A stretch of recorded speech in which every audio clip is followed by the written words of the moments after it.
Hello, everyone. Welcome to episode 79 of Court of Swords, the episode where Zeke freaks out about his new monitor. Zeke, how's it going? Good. It's going very well.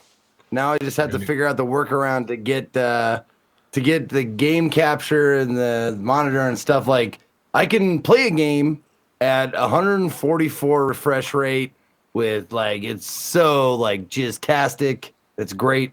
And then I try and duplicate the monitor and the capture cards. The capture cards like, wait a minute, we can only do 30. So that's what we're gonna do. Okay. Max, I mean, has your some issues with refresh this. rate. Your refresh rate is basically been limited. Yeah.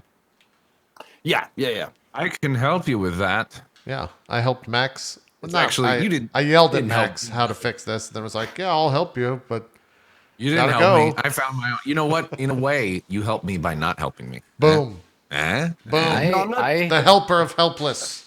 I'm not trying to stream at that. I just want my monitor to look like that. No. That's And what I'm then saying. You want to be able OBS to play to in capture 144 hertz. what it can. Yeah. You want to Yes, be able to the play problem in the problem 144. is that Windows just takes whatever the worst piece of equipment is and then brings everything down to that. So you're like, cool, thanks for that, Windows, but listen, they can have the 60, but I would like the full thing. There's a lot. Honestly, in quick terms, the workaround is just having another instance of OBS running on your game PC, and then then you do the full projector, and basically you're using your capture card as another projector in OBS. You send that projector preview, full screen preview, to your capture Secondary card. monitor, yep. So then it works the same way, and then you disable the preview on OBS, so it doesn't take up processing power and shit. Dan, is the other professional here on this cast of 5? How do you feel about this solution? Probably. I just play games at 60. I refuse, Dan. I refuse. The fix that like we got you most of the way because I had the same problem. And what we do when we do these things is we're like, all right, who else owns this hardware? The answer is usually JP. And I was like, JP, how do we fix this? I'm the and guinea JP pig was for very this helpful. shit. Yeah, JP was very helpful, but it just didn't work. Like I couldn't, the options that JP had, I didn't have. So I was like, okay, well, what's the other fix? And I landed where you did, Max. I have Yeah, the you OBS can do the solution. OBS clone stuff. It's the tried and true workaround, but It honestly works fine. yeah. I was worried about it having some sort of performance hit, just having another instance of OBS on the gaming PC, but it doesn't. It's fine. It's like totally okay. less than 1% because it's not actually doing anything. It's just like operating in the background. It's acting as a bridge. Yeah. yeah. Okay. Yeah. But All right, anyways, cool. Good luck. That's what I'll do then. I That wish sounds you great. well. Welcome to Tech Talk here on RollPlay. I should that's do how a you tech go ahead talk. and set up your. I should do a tech. Here's my tech podcast. It's just me screaming for 5 seconds every week. But it's a different scream, and that's it. Well, your setup at this point sounds it just gets more complicated, and it baffles me how you still manage to keep it more complicated. Like, what's not working that you have to upgrade more shit? Right now? It's not. did It's you not get that about it. wireless Not. It's audio not about thing? it not working. It's just about making it better. Yeah. What can you do? I'm in a pretty good spot Possibility. right now. As long I think. They're listening. The computers are listening. Be Yeah. careful. I mean, we'll see how today goes, but I think we're in a pretty good spot. I actually like the hardware aspect is dumbed down right now. Like I don't have a compressor on the line. I don't have a headphone amp on the line to split at the end. It's just mixer and 2 PCs, and that's it. Like it's pretty bare bones for me. But the Yeah. software Turntables portion, and a microphone. yeah, the software portion is That's where it's at. it's where I was telling Adam, we were doing the Patreon Q&A earlier today. I was telling Adam and the people who were watching that when I sent my workflow to XSplit, they were just like, "But why? What do you do? What are you doing? Why why do you use this way? We've never seen this before." I was like, "Well, it works. I don't know. I mean, it's supposed to work. It has before, but now it's not. Why is it not working?" So that's They always just went fun. like, we don't know. We're gonna have to. Yeah. I sent them 6 or 7 different error logs, and they're working on it. But I might have figured out a solution on my own. So we'll see. We'll see how this episode goes with that. Dan, I want to circle back to you because you played a game today that I gotta know. You might have to. I just realized this might be spoilers. Does that kid die in that game, Dan? Whoa. That Whoa. would be a huge spoiler if I even what? Can you text me the answer? I'll send you We'll just read off of his facial expression. the entire little game is a setup for Life is Strange 2. Right. That's the whole thing. So Is it? right. yeah, Oh, that free game. Yeah. What's Yeah, it it's a called free again? little Out, mini- or did you get a little preview? it's about an hour and a half to 2 hours, depending on how long you do. But it's completely free. It's really, really good. It's well written. It's got good characters. It's emotional. Fuck. That's Yeah, the one where the it's kids pretending to be like a superhero. Yeah. Yeah, they showed at Imagination. E3. It's the one Looked where like I a said, seems he's, look, 5 seconds into that fucking trailer at E3, I was like, well, this kid's dead. And everyone on the cast was like, whoa, dude, what the fuck? Why? He's not going to die. And I'm like, Listen, yes, he is. Have you seen, listen to the music playing right now. Right. He's dead. You don't win big video game awards by letting kids live long, happy lives. It's basic fucking narrative shit. That kid is gonna be dead because of some congenital disease by the Yes. end of that game. No question. And the only reason that he gets to be a superhero is because of the Make-A-Wish Foundation in your mind. I'm with JP on this one. You got to go with the sad dead kid who thinks Yeah. he's a superhero. Dodger It's a thought I was classic the trope. world's worst human being. I mean, Continually, it still sounds thinking right. that. Yeah, but you know. Yeah. Anyways, Danny, let me know, and I won't make a facial. I'll just go, and then that'll be that. You know. Now let's We'll see do if the, we the can. Jerry, the Seinfeld, then just put it away. That's it. It's good though. You enjoyed it. It's fun time? very good. Yeah, Fuck, it's short, so you can fit it like right in the middle of a stream. Dan, I have a serious question, and I can glean a lot from a person with their answer to this. I know Zeke's answer. I don't know Adam's. I think I know Max. But where do you fall on Kingdom Hearts? Is it a good game?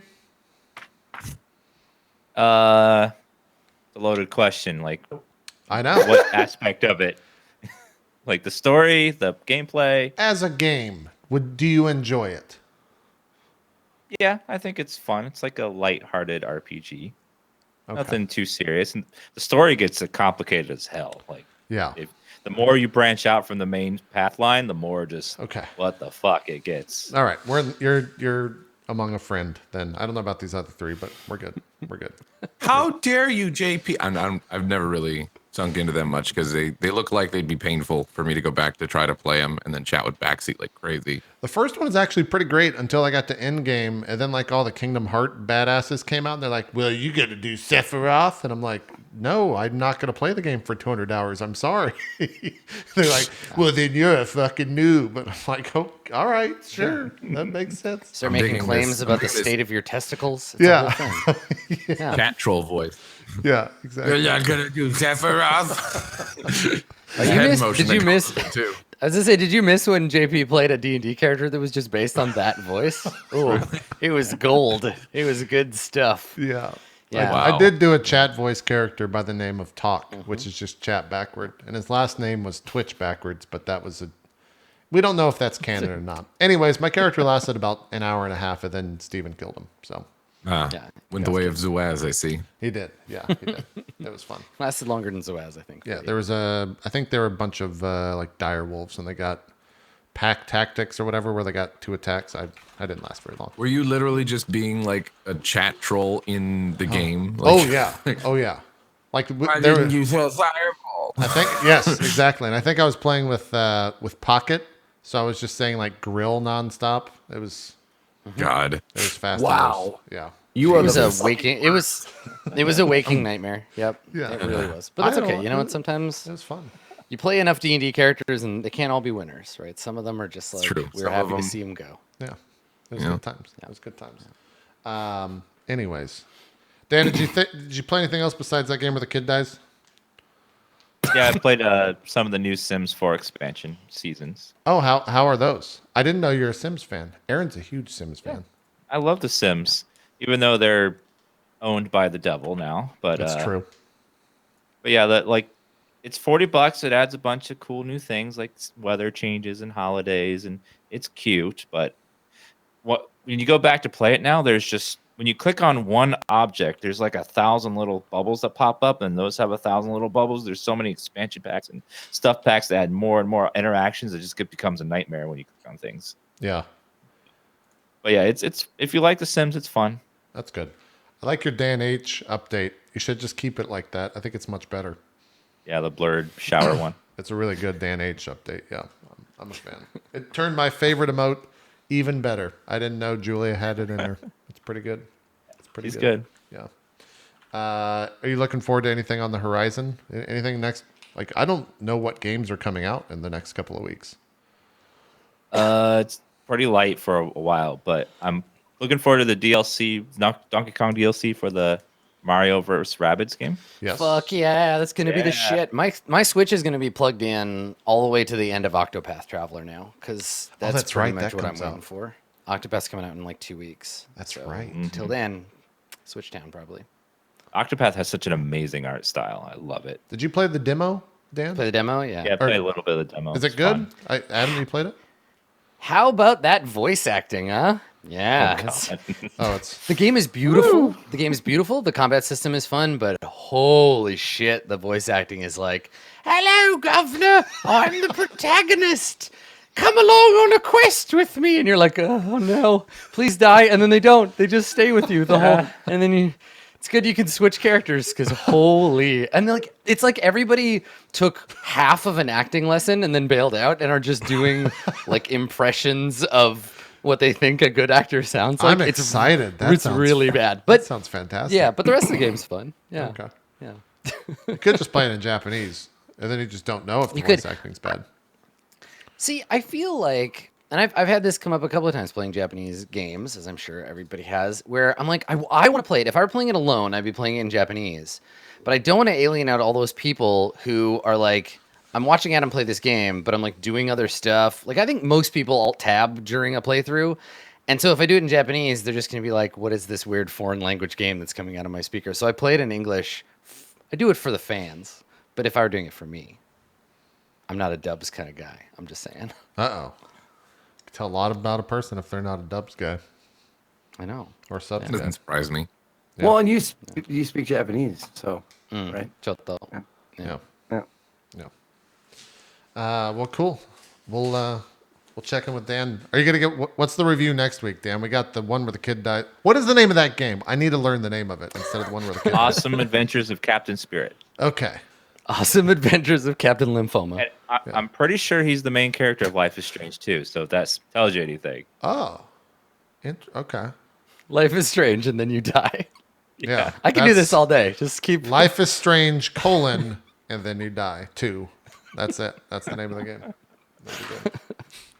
That'd be good. Mr. Gassy Mexican. What are you squinting at over there? Yeah, I was I had to unmute. Oh, what have you I was been also up to? typing out it's an Audio Technica AT2035 person that was curious in chat there. Now I'm not going to say it. Yeah. There you go. That's his mic. Yeah, that's my mic. The mic that pretty much every streamer uses. Either that or Shure SMB 75 There if you you go. decide to upgrade it. If you're a professional, yeah. Yeah. If you know It what you're sounds doing. just fine. It sounds just fine. I get complimented on my audio all the time. Dude, come on now. Dude, I got your shit. I'm glad that you could tell a lot about a person by the mic they use, Max. You know what I'm saying? Listen, Mr. Bare Bones, not even running a compressor audio. You could tell a lot about a person self-admitted, what right? type of mic they use, Mike. You know what I'm saying? Yeah, Mike. Right, come Matt? on. Amish Mike. Amish mic. And Matt, Yeah, listen. The day I take technical advice from an Amish guy, no, it's not today, Mike. It's a bad Not day. today. All right. So you go on back to the barn, and come back when you got an educated opinion about these things. What have you been up to, Max? I don't know why we rip it into you so much, but it Man. tends to happen. What's up? Must be core swords. I played Project Zomboid for the first time last night. What is that? Have you played this, Dan? It feels like a game maybe you'd play. I don't know. Anyone else here played this? What is Zomboid? Project Z-O-M-B-O-I? Zomboid. Okay, so it's kind of like it's a multiplayer if you want it to be. You can have like custom servers and stuff. Kind of like top down at a slight angle. You know what I mean? Survival zombie game that's massive. Like you all spawn different areas and stuff. And it's like, you know, it might as well be like a zombie survival. That's all it is. That's what it is. And you can collaborate. You can think of it sort of like GTA way of looking at it graphics, but like, you know, at that slight angle. So you get a little bit of 3D-ness. And it's pretty in depth in terms of like inventory system and crafting, and you're eventually going to die no matter what. It's basically just how long you can survive. And yeah, you can either, depending on the server, and you can have like PvP on and interact and have like friendly fire or whatever. But the server we were on didn't have that. And I was playing with like Burke and Cream and them. It's cool. It comes in a little slow, so you got to be patient with it. But it's pretty detailed. Like if you can get past the type of art style that it is, which I can, you can zoom in pretty close. So like if you want to have that closer, less super zoomed out disconnection feeling, you can. But yeah, like there's cars you can grab. You have to like get parts for it, find different areas to rummage through where there's zombies there, and you can only see as far like the direction that you're looking. So if there's like general lighting, like it's daylight outside and you're walking around, like it's fine, and you can see like a decent amount. But it has like, you know, a cone that you can look around, and there's different like negative traits and positive traits that you have to choose. So when you make a character, it either has to be, you know, a preset of like, you're a veteran, you're desensitized, but also, you know, blah, blah, blah. You have certain, you know, negative things, or you can just kind of make your own little thing, but it has to all balance out to zero. So your guy has to have some positive traits, but he also has to be a little fucked up. Like maybe he's deaf or things like that. So yeah, it could be fun. It's kind of fun, but yeah, it is a little slow though. You gotta kind of, we were playing on the server that had like the food settings were a little too low. So it was just kind of annoying after a little while. Oh, okay. But yeah, it's crazy in depth how much, you know, there is to that game. Like Sure. we were in a fire department we were surviving for a while, and then eventually the power went out, so you could no longer use like the sinks and stuff and all that. It's crazy, all the different stuff in there. But Is it out? yeah, I believe so. Okay. You can It's get it on in an Steam. early access. It's an early Yeah, access. early access, I think. Oh, okay. All right. Cool. I have to check Project it out. Zomboid is what I'm talking about. Yeah. Anything else you've been playing? Anything else you've been doing? How's your I foot? think it's healing. It's getting better. I'm like able to walk on like the front of my foot. You know, I've just been doing that Yeah. here and there and just kind of testing it out. Did you get any new crutch? It's tech? healing, but it's still fucking frustrating. Just not being able to be as mobile, you know, is frustrating. But I don't want to bum anybody out. I'm fine. I'm good. Yeah. How's the It's crutches making me a lot going? lazier. You Don't got like any it. new crutch tech? No, I'm just using the what's it called? The crutches to get up and down the stairs if I feel like I need them, and then I use the scooter life, man. That's where it is. Oh, that's right. You got that scooter. That's true. Is it the Yeah. motorized one with the No. hand motor? Oh, okay. It's just a push thing. I see. I got you. I don't really think I know they have stuff like that, but I think it's harder to find. Yeah. Didn't they make a Back to the Future thing with a scooter? Not an actual hoverboard, but I thought they made, when they came out with Back those to the shoes, they Future. put out like a scooter thing that looks like the Back to the Future boards that they have. You know what I'm talking about? You talking about the actual hoverboard, or are you talking about the little rinky-dink scooters that those kids had back in? The actual hoverboard, but it's not a hoverboard. It's a scooter. No. Yeah. Well, then what's the point? It's not a hoverboard. Then I don't want it. Technology's not there yet, Max. I've seen some YouTube videos. That's true. Wasn't one of them real, and then another one was like obviously faked? Probably Like a promotional that makes thing. sense. That sounds Have right. to have a magnetic surface, and then the anti. Yeah, I think that's what they did with the real hoverboard. They had like a magnetic surface, and it was very hard to ride. So it only works on steel? Yeah, I don't know. Yeah, it's on like the specific track that they have. If it's like that would be half pipe. scary. That'd be tough to ride. If it's constantly pushing up, that'd be a weird force Yeah, to like well, have it'd to It'd be very manipulate. wobbly. Yeah. Yeah, it would be super unstable, right? It'd be constantly wanting to go like, you know, like slip out from under you. Yeah. I guess the only other solution is if you're on rails like those trains. Don't they have Yeah. magnet trains? Isn't that a thing? Isn't that how the bullet trains work? I think so. Yeah, All right. I believe so. Do some research, Max. Let us know next week. Okay. If Elon Musk is going to have his way, we'll have hyperloops and crazy things like that. Yeah, that's some scary shit, man. Yeah, don't jump know. I jump don't into know. this tube and go 400 miles an hour, and you'll be fine. Yeah, there's I mean, that's what they said about airplanes. So, like, Yeah, you're right. I guess that's I true. remember people talking about though, like that there's a big get problem onto with this gasoline powered horse cart.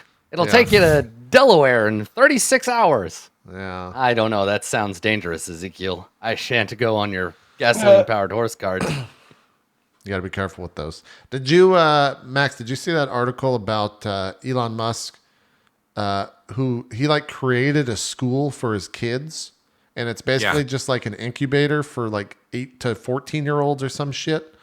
Yep. Yeah. Yep. pretty He's just neat. like, yeah, I'm just wasn't happy with the way that, I mean, fuck it. He has the ability to do that if he thinks, his kids are going to be better off schooled with, the stuff that actually matters. Yeah. Fucking go for it. The rest of us can't do that. I should say, I mean, incubator is like a think tank, not like an actual like baby. An incubator for his horrible alien spawn. He didn't just put his babies inside of an incubator and said, "Go to school, have fun. We'll see you in a couple years." If you're having babies with Grimes, they need an incubator because she's not from the Earth, and so her children would be terrifying hybrids, which is cool. Yeah. But like, you got to construct an incubator for that. They're probably also clones. Chat's probably correct about that. He probably cloned some people already. No one, Mr. Musk. Times. Yeah. You know what? He wouldn't clone himself because he would think maybe he would raise a monster. Maybe so. He might. No one can beat me. Mr. I'm Musk the smartest person ever. I'm real life Tony Stark. If you haven't said, and then he goes into his garage and puts on his Iron Man suit and just sits there because he can't tell the world about it. Pew, pew, pew. Jesus. I want to believe that's true. He probably does. It's probably true. If you haven't seen that article, I think I read it on Twitter. I don't know where the actual article was about him, about this school he created in LA with like 24 kids. It's apparently the hardest school in the world to get to. Their website is just a website with an email, but they get like 40,000 emails a day, and they just fucking don't. They just ignore them. They don't even care. They're just creating a school. It's pretty cool. Go read. You know what? I did. You know what they could do? They could do like way back a long time ago. Post on the internet. Anyone familiar with Cicadia 331 or Cicada 331 3301? Chat? No. What is this? Basically, it was like this, cryptic, like, ooh, we're looking for the best of the best, smart individuals. Oh, I was posted on like 4chan's like random shit. Of course, it was posted to 4chan. That's the internet. And when people say the internet, they mean 4chan. Like, in the image, there was like a code in there that linked you to like some other thing, which then eventually, if you, cryptographs, all that stuff, broke it down. It was just a big trail leading to like, whittling down people. And then eventually it ended up just like, yeah, we don't know what happened. Like people just assumed that it was a hobby. That's what they want you to think.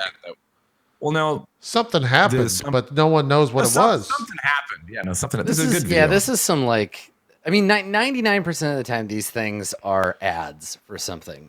So chances are pretty good this was going to be an ad campaign for something. And then the backers pulled out and were like, nah, never mind. And so they just didn't finish the game. But yeah, like if you had followed this along, I bet you there's an alternate world where they kept paying for it. They followed it on. And in the end, it's like, congratulations, it's Coca-Cola.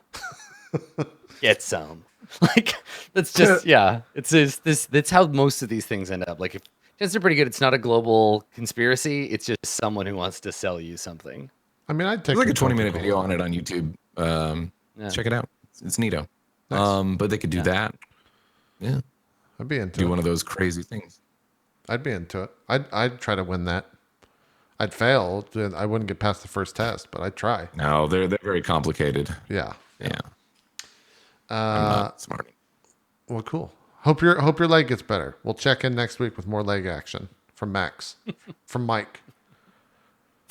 What? How many names am I gonna have? Mike, I mean, how many letters? How many names start with the letter M? I don't know. We'll figure it out. Yeah. Marigold. How's it going, Marigold? Yeah. How is it going, Marigold? You doing all right? Watch Star Trek Discovery, and good God, what did they do to Klingons? I don't know. I like the Klingons in Discovery. The new one? Cool. Yeah. Me too. Cool. Couldn't take them too seriously. The story's good.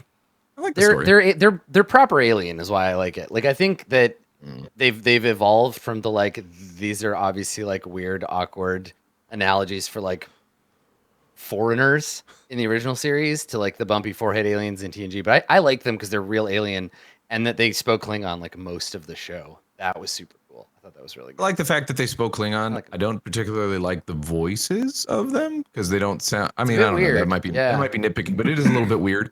I think they could have like still reimagined the Klingons while still having it like they could have like beautified and make them, like you're saying, like more alien or whatever without just like completely fucking with them. I think the voices are the way they are because they're wearing like a mouth prosthesis and it's supposed to sound like that. Like I think they're like because if you watch the episode where there's the human speaking Klingon, he does the like weird Klingon lisp. Like he makes that noise. So I think that's what it's supposed to be. It's supposed to be that the language came from like it sounds like that because their mouth is shaped differently. Anyway. Yeah. I love it. I think- I actually really enjoyed Discovery, but I will say it didn't feel like Star Trek. There was a few episodes that did. I liked the Harry Mudd episode. Like any episode that was just like any episode that was just like none of the other stuff actually matters, and it's just this is a self-contained episode. I felt like those were the Trekkiest. That's well, that's the thing. That's the big thing of Star Trek and past times is like self-contained episodes that don't necessarily connect, but sometimes we connect to a backstory. You know, that's important. But sorry, I just Thanks, Manuel. Appreciate that. It's a good point. He makes a good point. I didn't believe you, and then the burp. The Klingons don't bother me so much where I won't watch it anymore. I'm like 4 or 5 episodes in or something like that. Huh. I still haven't watched that show. You guys got to get on that Good Wife hype so we can talk about actually good television. You know what I'm saying? You say The Good Wife? Yeah. You got to watch it. There's so many shows. It's like, there's so many. There's only The Good Wife for me right now. Although I need to catch up on Westworld. Apparently the season finale was pretty fun for season 2. Was it done? Can I finally watch it? Yeah. Yeah, I did. Yeah. We're probably going to binge that soon. Also, Is I it 10 binged, episodes? I don't know how long it is. It's probably like 8 or 9, I would think. 10. I think it's 10. I just watched episode 7 or 8 yesterday, and it's 10. I'm only 2 episodes behind, so. Gotcha. Yeah. And then Don't download the phone game. It's addicting as hell. You'll waste so much money. Wait, isn't that the Bethesda Westworld? game that skinned Westworld? I was gonna say, like, didn't they get in a bunch of trouble from Bethesda? Because Bethesda was like, "Hey, this is literally our code. Like, you just the stole same our game." company made both games, and apparently they reused code from Shelter to make this quicker, and that's why they're suing. But it plays very differently. But it's definitely, you can tell it's the code is Shelter. Huh. I gotta get on that. I'm gonna start another D&D show. And I'm just gonna use my notes from Court of Swords. It'll be fine. We'll call it something else. Yeah. Just scrape off the serial. It's cool. It's fine. It's I did all the work Sword already. of Courts. Welcome. Yeah, exactly. Yeah. The Cord of Swords. Yeah. I'm just gonna go sell it to another show. It'll be fine. Let's talk to that company and see if they can reuse the code again to make us a Court of Swords, or just a role play in general. Yeah. Mobile game. We've joked about like a role play MOBA of finding some like company that makes games for cheap and being like, cool, make us a MOBA with characters from role play. Not ever seriously, but like as a dumb joke, because that would be a terrible idea. But or the greatest idea that makes no Or the money at greatest all. idea. Terrible idea. Yeah. Be pretty good. I wonder how many copies of that there would be on the mobile market. yeah, Probably like at least 2. Right? Maybe that's how you know 3. you win, because mobile sweatshops make games out of your game. Yeah. Let's see what would happen, and this is the way that it works for mobile games and stuff. It would we would design it for our audience, and then it would just randomly become like, man, this game's really addicting. Like, and then you got like business people playing it at lunch. Like, I don't know what it is, but I like it. Yep. That's how it starts. That's how it starts. Mr. Adam Kolba, how you doing? Anything in the past week? Super exciting. Finishing up Curse of the Moon. I haven't had a ton of time for video games, honestly, right now. Like, because we had Roll20Con over the weekend, and then we did our Q&A thing today, and I got office hours. I got all this stuff going on, so yeah. Just Curse of the Moon, doing boss rush mode. I played that for a little while, and then I watched Zeke do a Star Trek thing, and that was fun. You did good, Zeke. It was a good time. How did that go? Thank you. It went really well. I got to tell you, man, like, we're all nerds or geeks or dorks or whatever. Speak for yourself. What? How dare you? Dungeons and Dragons is a serious art form. Can I finish? Go ahead. Can I finish? I hope so. No, you get like sci-fi nerds together. They're a whole other, and it's so just like to hear the squeal of someone like when Blue Jay was like, "We're gonna go check out the ship," and you hear this like this huge like oh my heart like filled up. It was like on half love, and then it was all full. It's like playing Balance of Power with Jesse, right? Where I would throw like out a name of a place, and everyone else would be like, "Okay, cool, that's the name of this planet." But I could see Jesse just be like, "I know everything about this," and just get so excited. But yeah, Pumpkinberry was the same way. She just like, I think somebody said like a modular science unit, and she like passed out from excitement. I was just like, It was good. It was good stuff. Yeah, it was really cute. But yeah, But I Captain- think yeah, I mean, Captain I think you're right. Yeah, I think you're right. I think that's a thing. That's the one really advantageous thing about playing a game set in a universe that everybody already knows and is passionate about, and you can just be like, you see a TIE fighter, and people are just like, wait a second, I know what that is, and then you're like, but it's shaped like this, and they're like, oh shit, that's Darth Vader's TIE fighter, and you didn't have to say anything. They know, and you can hear the Imperial theme playing in their head. Yeah, that's the advantage you have. I like. Oh, yeah. It's good stuff. Yeah. So I did that, and I played some games, and I prepped for this, and did Far Verona stuff. And that's my life. That's what I've been doing. Great. Jeez.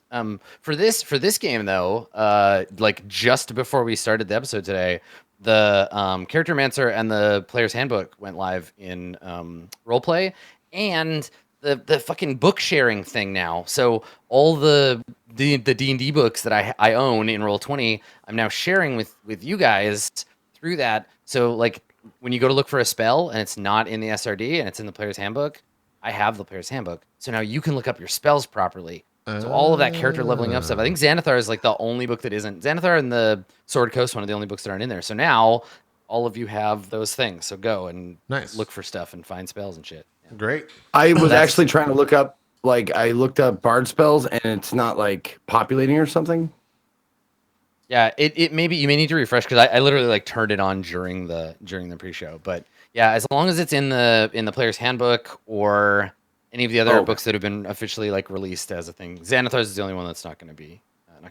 So you have to use your one. But yeah, cool, right? So that's a cool thing. Yeah. Well, all right. Let's do some goals and then start today's session. Yeah. Okay, so let's start with Berg. Berg. Shit. Do you want me to blank slates here? Yeah, I was gonna say, do you want me to wait? Do you want to be last? Yeah. Everybody else at least got some stuff going, you know. Like we'll take your order last. I just came back from the dead. Okay. So Ramus and Kalimat and Yoji basically stand on the threshold of the Devil's Vault. In hand, you have the key given to you by the Red Hand tribe of orcs that should give you access in some way or another to their vault.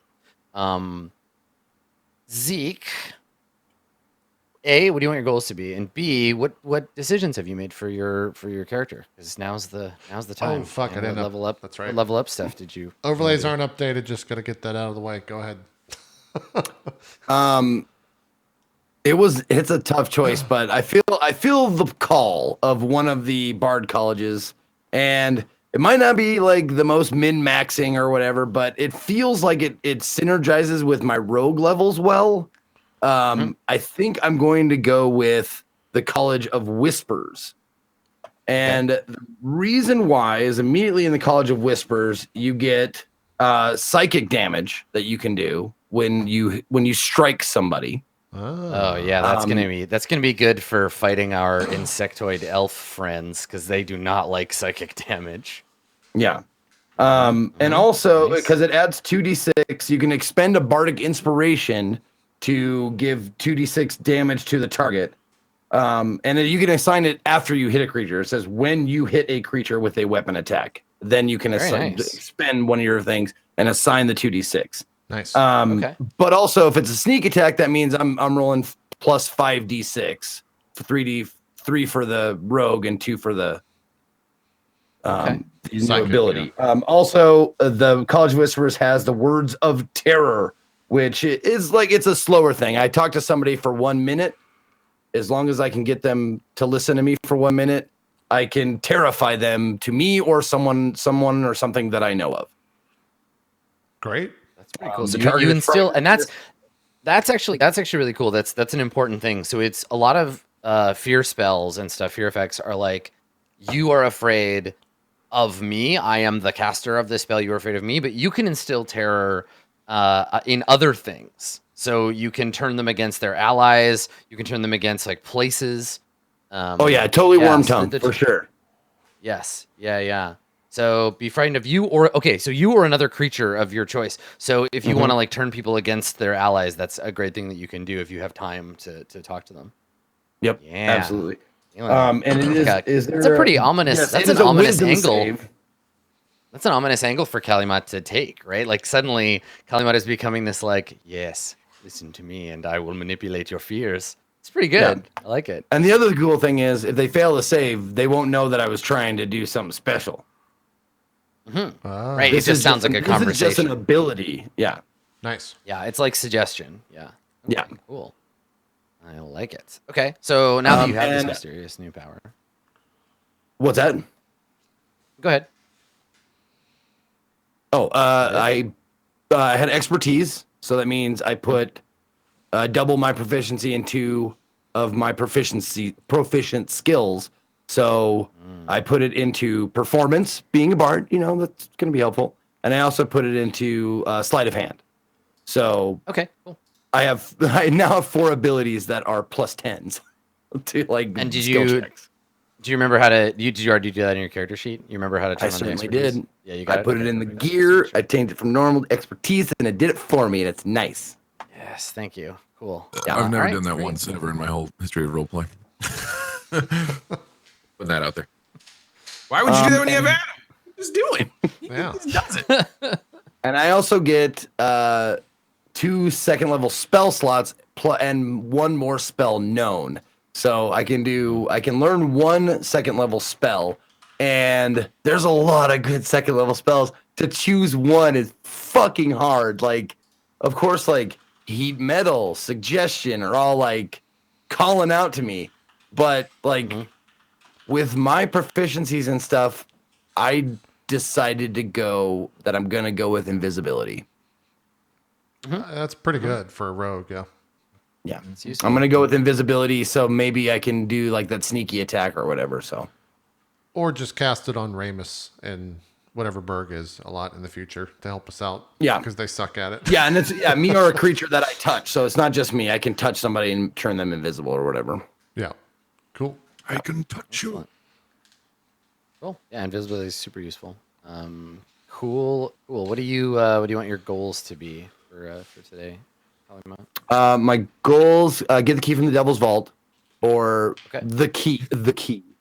The key being the thing that will open the immortals like protective shell. Exactly. The reason that you're yeah.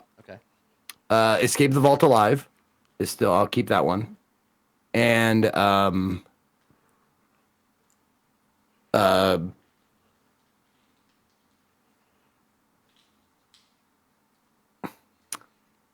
no, I'm stuck like because we left off kind of at a weird spot. I'm in a moral conundrum because I'm not sure like what would be better as far as mod goes. Do I keep her by my side and take her into the vault, or do I leave her fucking all alone? You know, in a room, you know, hopefully protected by whatever spells the Devil's place has. True. But like, I'm not sure which one would be like morally more justifiable. But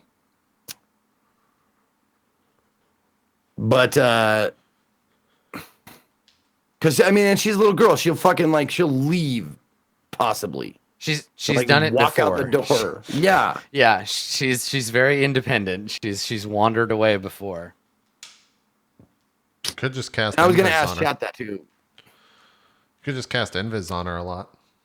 Well, that's another thing. Like, I got this new The spell. only thing, that I the can only thing cast more invisibility dangerous than a on. 12-year-old is an invisible 12-year-old. Yeah, it doesn't mean like just because when I cast invisibility on someone, like I can make it go away by not concentrating or dismissing it or whatever. But I can't necessarily see them anymore. Like it doesn't grant me invisibility sight. Yeah, that's So right. once they're invisible, like I can hear them, like walking around and shit. But so I'm just gonna say keep mod safe. Yeah, we can figure that out in game through actions, and that'd be fun. All right, let's keep. Oh, I'm peeking. Yeah. if You want to handle that, JP? Okay, so No, keep her because safe. you're peeking. I can't. Like you're still gonna. Oh shit! You're like turned way the fuck up. Oh. Put, no, There put you the go. book down on the. Yep. Hit the slider. Yep, it totally hit the slider. It was like right at the right level. It I just was went- about to start getting. I'm like, well, if JP didn't have such a janky fucking audio setup, maybe. No, the book totally hit my fucking mixer slider, and just I looked at it and went, Holy shit, it's at like 90%. Yeah. No, you were super blown out. Yeah, sorry about that, guys. Not a problem. Sorry. Okay. Cool. All right. So, Ramus, your goals seem pretty in line with what you want to accomplish in this next session. But do you want to change? I want them, to or are you change okay with what you do? the last one. Okay. So I want it to be retrieve something valuable from the vault, find a location of a suitable soul server replacement. The third one is lay Berg to rest. Oh, cool. Okay. That sounds good. Nice. All right. Ugh. Sorry, I really gotta mute for this shit. They sneak up. You can see it. You saw it sneak up. It was just like. I mean, I have just get control over into my mouth, character. but I understand. Yeah. It's fine. I would say Unless they're viewers grown-ups. argue that you don't. Huh.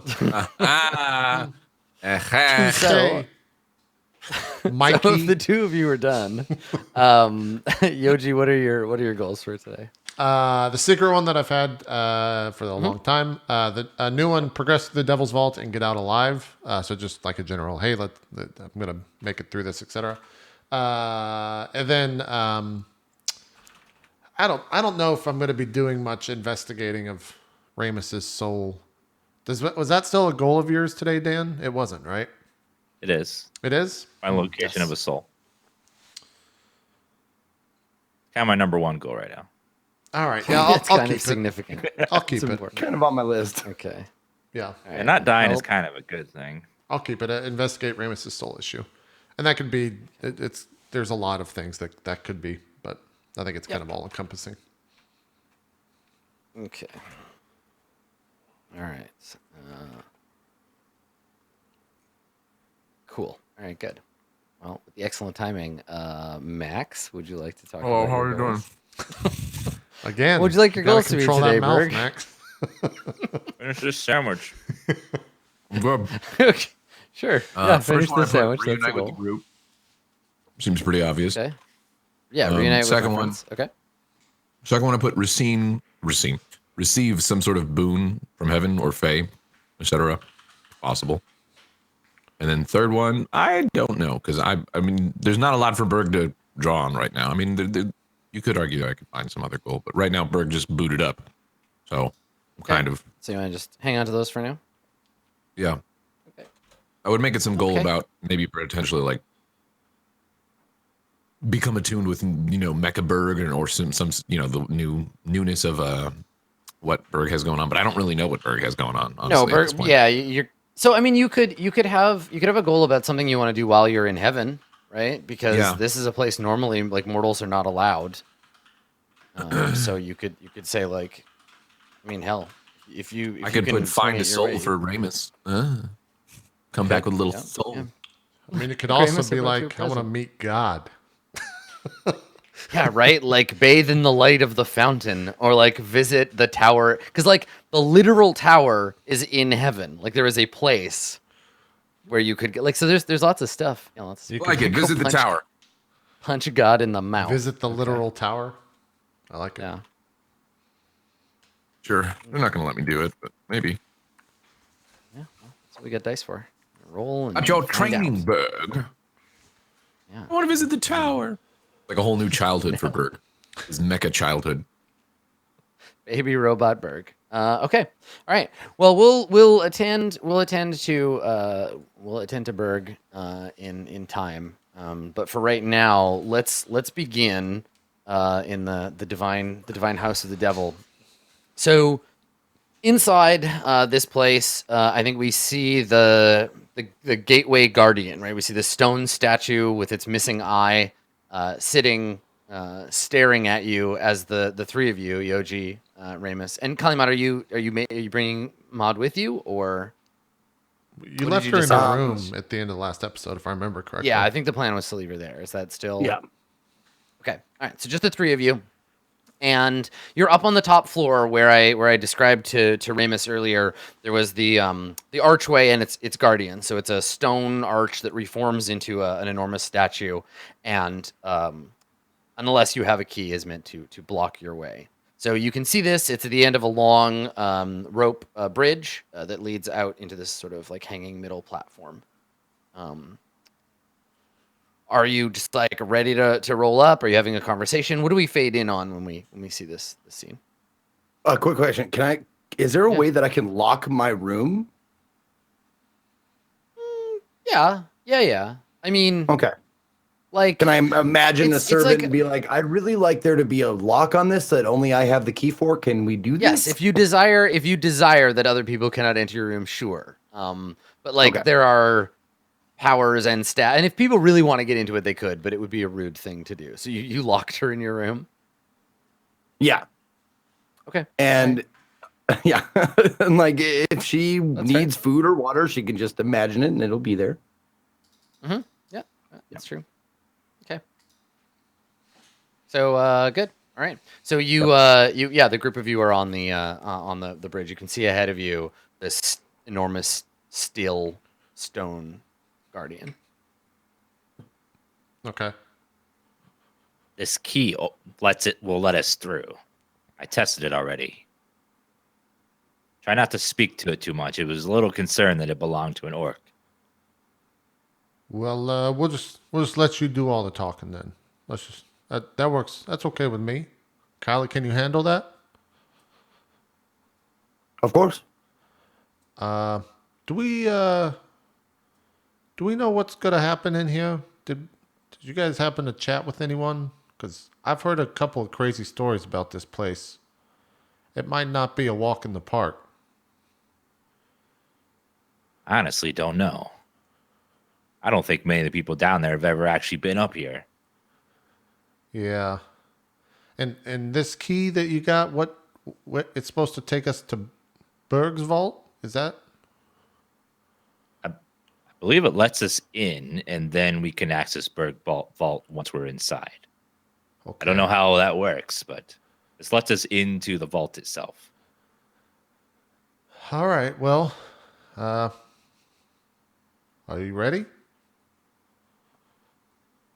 I'm ready. Let's go. I'm excited. Yeah, I'm not. And I kind of push Ramus You're not forward. excited about anything. That's not true. But Ramus? All right, let's go. So the three of you approach the statue, and the guardian recognizes you, Ramus, and looks at you and your friends, and says, "You bear the key. Do you wish access to the vault?" Yes, me and my assistants need access. Here's the key. And so you hold the key out. And it puts its enormous stone hand out, and takes the key from you. You place it into its hand. It closes its fingers over it, and there's a moment where it emits a humming sound, and then it says, "You have access. Take as long as you like." And it shifts back, and its chest kind of unfolds into a doorway.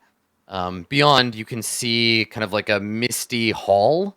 There's like faint light glowing in it, and it's clear that you can pass through. I walk through into the doorway then. Okay. All right. Does he disappear So- when he walks through, or what? What do we see? I mean, he disappears into the fog. Okay. Right? Like All right. there's this sort of like mist in a hallway beyond when you look. All right. Yeah, I follow. Right. So as you pass through, you hear the voice of the statue in your mind, and it says, "As soon as you are done in the vault, you need only desire an exit, and it will make itself appear before you. Do not wander off the path." And then you look behind you, and you see this arch, and it kind of like fades into shadow. And once all three of you are in the hall, you can there's the vague impression of a floor that you can't quite see. And you imagine if you were to reach out your arms in both directions, you might be able to like touch a wall. But everything is this sort of vague, like misty, glowing space. And then ahead of you, there is a clearer space that you can walk down.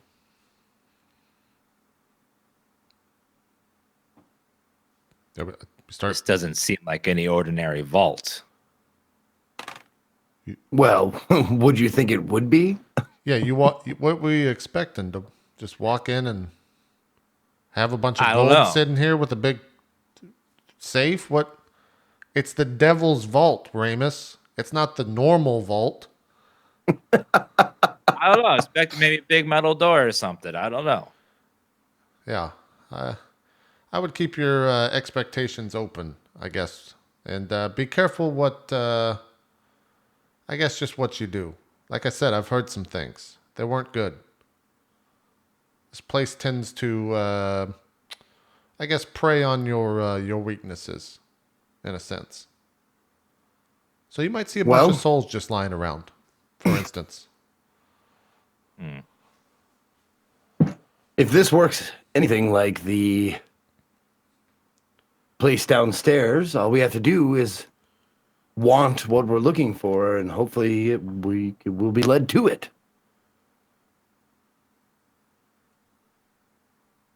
All It's right. true. What are we looking for? Looking for the key to unlock the shell of the immortals. Yes, Ramus? Yes. Hmm. Well, sure. Let's all try thinking of it. Okay. I close my eyes. I don't think of that. I think of what I'm looking for in the vault. Okay. All right. So we don't see of like an image of what you're thinking of, but you close your eyes. Okay. Kalimat and Ramus, what are you doing? I'm Go not ahead, Reigns. thinking of the key either. I'm thinking of what I'm Right. thinking. Okay. Perfect.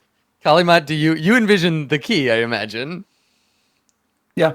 Yeah. Okay. All right. So you're standing on this sort of 10-foot wide like path of light and fog, and then you all concentrate a moment, and then the path before you splits into several smaller pathways. There are now suddenly several ways to go. Did you guys think of the key? I did. Yes, I thought of the key totally. Yeah. Okay. Yeah, me too. Are we? Do we Why want there's to so many paths though? I don't know. The devil's vault is tricky, you know. Should we go down these together one by one? Are Adam, you are there, being like are there exactly 3 seriously- paths, or are there more than that? Right now, there are exactly 3. What were you saying, Zeke? Are you being obviously deceptive like you are now, or are you actually trying to hide it? Like I have to roll insight to see if you're lying to me. You can make an insight roll. All right. Let's all roll both insight and deception. We'll create a success matrix of who knows who's lying about what. Oh no! 15. Oh my god. Okay, now everybody roll Wow. insight. A 19. We all know Okay, we're fucking good. lying. Okay, so good. 12. Yep. Zeke, I don't have to All right, roll so- deception. I wasn't. gonna I create- was telling the truth. So let's create a little matrix here. So like Yoji, everyone knows and everyone's lying except for Zeke. Ramus, and then Kalimat, and then so Kalimat missed the got diagram. insight. Kalimat got an insight 12 of oh god, there's so many rolls. Okay, so Kalimat, you can tell that Yoji and Ramus both lied. Yeah. Yeah. Yoji, you can tell that Ramus lied. Yeah. And Ramus, you can tell that Yoji lied. Yeah. We all know we're all Perfect, lying except okay. for Zeke, who was honest. Right. Yeah, perfect. So there's just a moment like Reservoir Dogs. You just all look at each other like, Yeah. you fucker. And then I asked, are we going down these together, or you want to go to our separate ways? I would hope for the first. Listen, if we're all going to go for what we specifically want for ourselves, that's fine. Let's agree on that then. Let's agree that we're going to walk our own paths and then meet up some other time. But I suggest that we find that thing first and then do the others. Do our own thing. Because that's the most important thing right now. I look over at Ramus and look back. Yeah, no, that makes sense.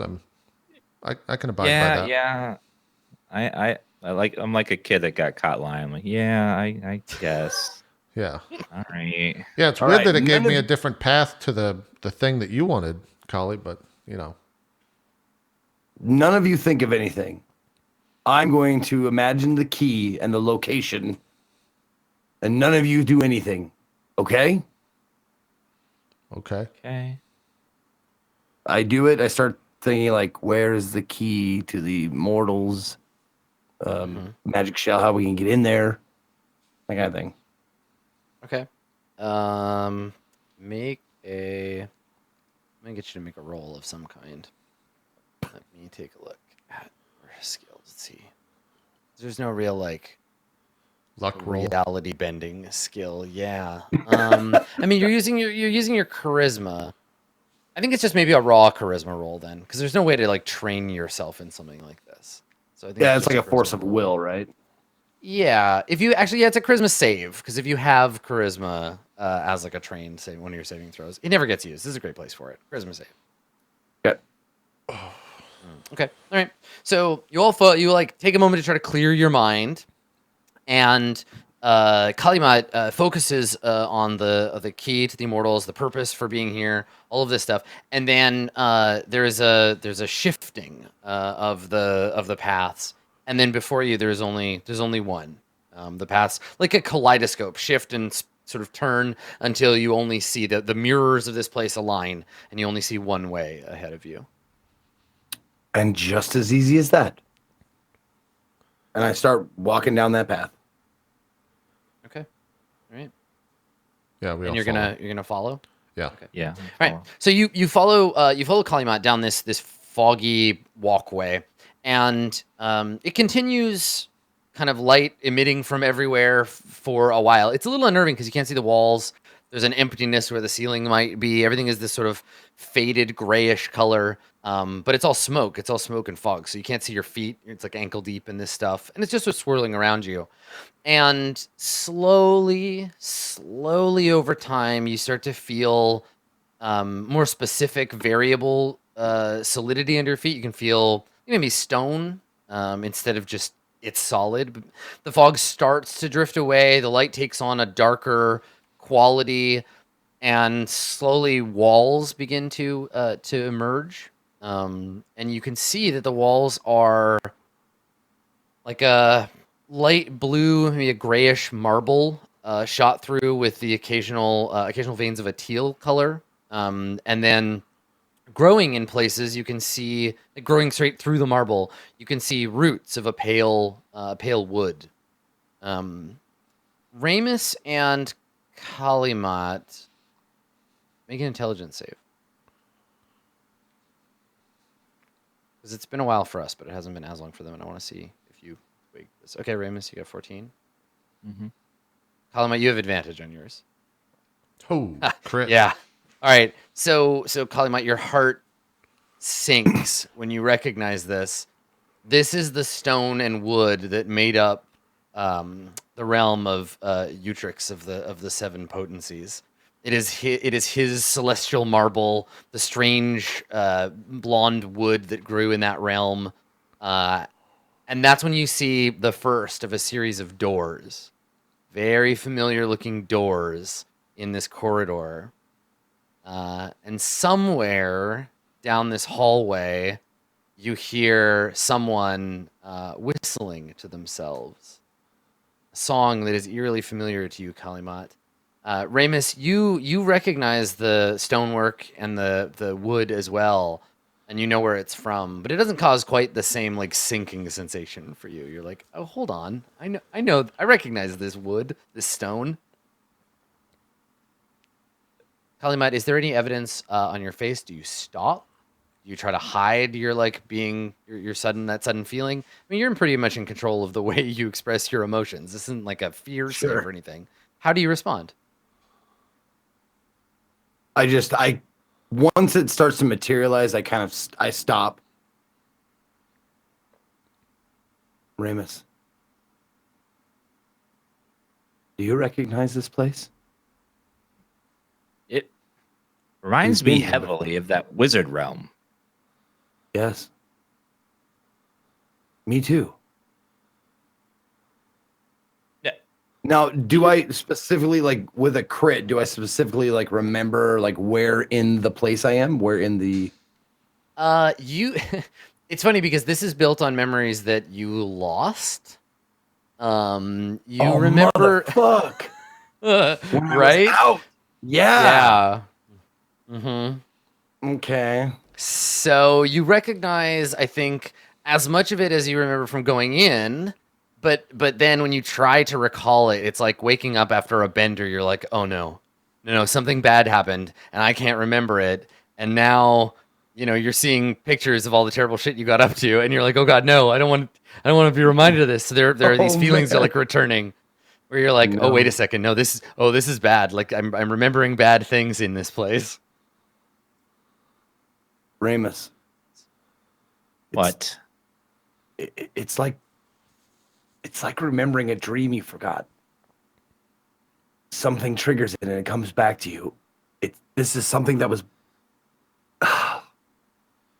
blocked from me, and now I'm seeing it. It's familiar, but I'm seeing it. You mean when you like during that period when you disappeared and we couldn't find you for a long time? Yeah, around the same time you were breaking the fountain. What?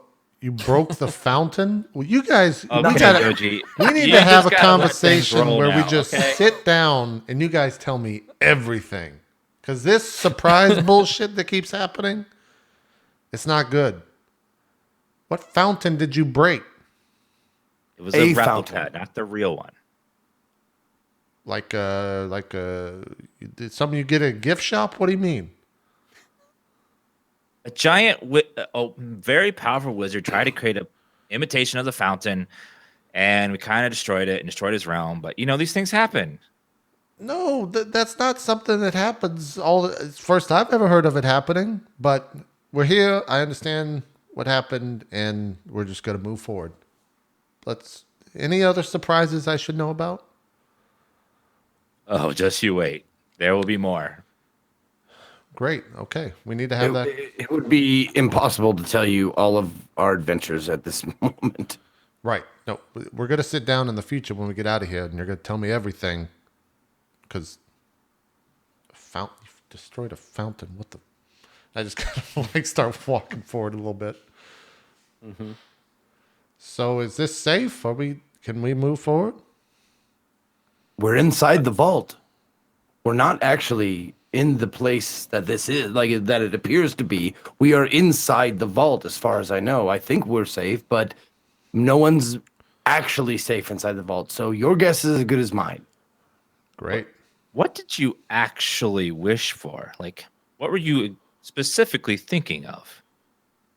I wanted the key to unlock the shell of the immortals. I know you thought of the key, but is that truly what you desired? Does it matter? I want This it. place it does. Yeah, that's why I couldn't Well, think it's not of truly what either of you desire either. I'm Right. sure anybody who came here, that's not what they truly desire. But that's why we had you think of it. Is it one of my desires? Yes. Well, I want to get this done. I want to be finished with this business, and I want to get that little girl back to where she belongs. So which one of the things you just said did you think about? We're not accusing you. We're not attacking you. We're just wondering if you thought about this key or if you're giving us a lie. I'm not lying to you. I have no reason to lie. You already lied. Both of you. We're not saying you're lying. It's just that, sometimes you have deeper desires than the surface ones. Or you're lying. And this place is weird and it likes to mess with you. Well, that's true. What is the point of this conversation? I don't know. I don't know. Let's keep walking. Let's just keep walking, I guess. The more I think about it. Right. Yeah. The whole place is making you all just kind of like jumpy, and it's very much devolving into that like it's like the thing, right? Where you're like, well, you're the alien. No, you are. Shut up. I'm not an alien. Come on, we got a mission to accomplish. How do I know? Yeah. Cool. All right. Okay. Yeah, I just Russell keep kills you with a walking down. flamethrower. Yeah. You get Kurt Russell, no problem. So you continue walking down the hallway, and the further you go, the more it resolves into this strange kind of in its own way, like beautiful. Like it's not a dungeon in the sense of like dank stone and like darkness and mold, but it is like an underground tunnel carved of this beautiful, seemingly like organic marble that these roots are growing through. And yeah, there are open doors that lead into small, simple rooms as you walk by. So you peer into them that you could describe as cells. They have like a cot in them, little small rooms. And yeah, you hear this like whistling. Someone just whistling to themselves. Kalimat, you completely, like, absolutely recognize the whistling, right? Like it's a song that you yourself in idle moments have like returned to, something from your past, a song from your childhood, maybe something that you don't often notice that you're whistling it, but you recognize it right away. And yeah, it's just coming from further down the hall. I start hustling a little bit, like just not like jogging, but definitely walking a little bit faster towards the whistling. Okay. Noticeably faster, I guess. Okay. All right. So you continue. Yoji and Ramus, you see Kalimat pick up the pace. Yeah. Can we hear the whistling? Yes. Yeah, you do. Okay. But we just keep What going. is that whistling? You hear that? Yeah. Yes, it's from my it's my past. I'm not sure if it's trying to call me in the right direction, but I'm following it. I know this song. Is it a good song? I mean, it is catchy. I like it. Does it give me an emotion? Like give me a feeling? It's like it's off tune. So it sounds familiar, but every few notes is wrong, and it's really making you uneasy. It's like hearing a familiar song in a different key. Okay. So there's something in it that's like putting you on edge. Like Limp Bizkit doing Faith, right? Like that. That's actually the whistling. Yeah. That was the closing music from a previous episode. That's yeah, true. it's discordant. There's something about it, like it's off tune or like something is wrong. Okay. I don't know. There's something off about it. It's not. It's the right song, but the wrong tune. Great. And I'm keep walking as I'm almost jogging now. Like I'm picking up the pace until we get there. Okay. Yeah. Right. So you run forward and you come to a turn in the hallway. You turn around the corner of the hallway, and the camera shifts around behind you as if there was no turn. So we get this perspective shift that kind of moves around you, and the hallway ends, and you see maybe 20 feet ahead of you, lit by this kind of glow this whole place has. You notice it's the veins in the marble that are glowing with this like greenish light. At the far end of this hallway, you see the hallway terminates in a door, and you see the back of a figure. And I don't know that your outfit has changed too many times since then, but there's no question to you, Kalimat, and definitely Ramus and Yoji. Probably you're seeing Kalimat. He is standing at the door, some feet ahead of you, and you realize that it's the sound of your own whistling that you heard, Kalimat. Kali, why is there another you here? What do you desire? Are you this I ignore vain? him. What's going on? I ignore him.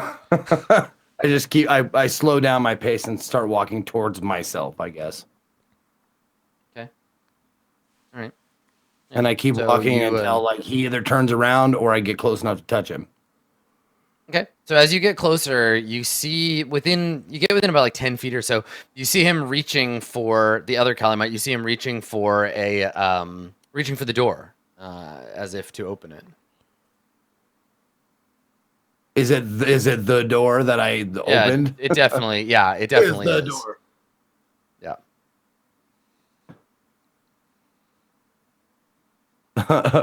I call out, wait.